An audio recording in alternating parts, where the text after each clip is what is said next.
Okay, folks, now we're going to look at some functions that are not linear transformations. And we're going to take some very simple examples, and we're just going to go from R1 to R1, just straight R1. So let's do t of x equals sine x. Well, this is not a linear transformation because, so let's just do an example.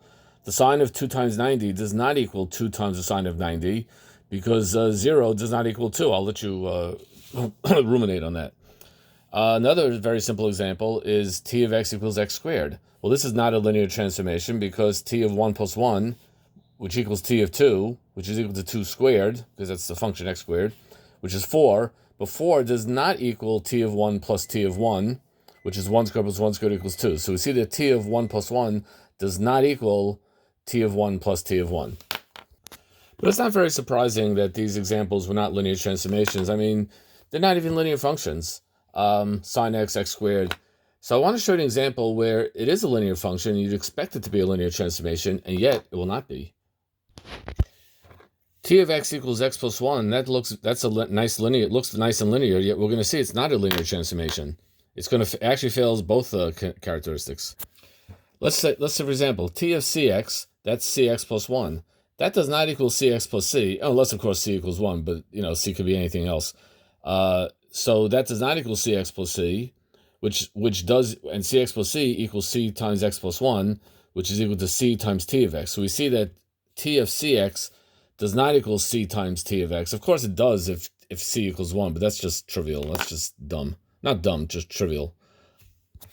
By the way, this case number 3, or I should say the failure of case number 3 to be a linear transformation kind of is similar to something we saw in the past about like the graph of a straight line in the plane is not necessarily a vector space, it's not necessarily a subspace of R2.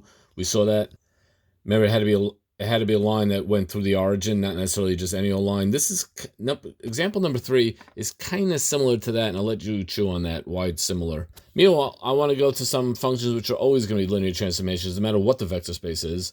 And one is t of v equals 0. That's called a zero transformation.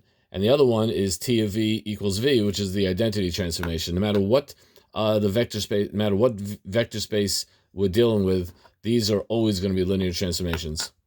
Now, the zero transformation is a linear transformation, even if the 0 here is not the same 0 from. In other words, even if I'm going from a vector space v to a vector. I'm going from a vector space v to a vector space w. Even though I'm going from, so the 0 here might not be the same 0 that was in the original domain. Nonetheless, this is still going to be a linear transformation. I'll let you figure out how the two characteristics work. For the identity, of course, it has to be the same, because how could it be the identity if it's not the same vector space? So that's very important to note, that the zero transformation works even if I'm going from one vector space to a completely different vector space, which means that 0 is the zero vector of w, not the zero vector of v. But the identity transformation obviously I have to be going to the same by definition.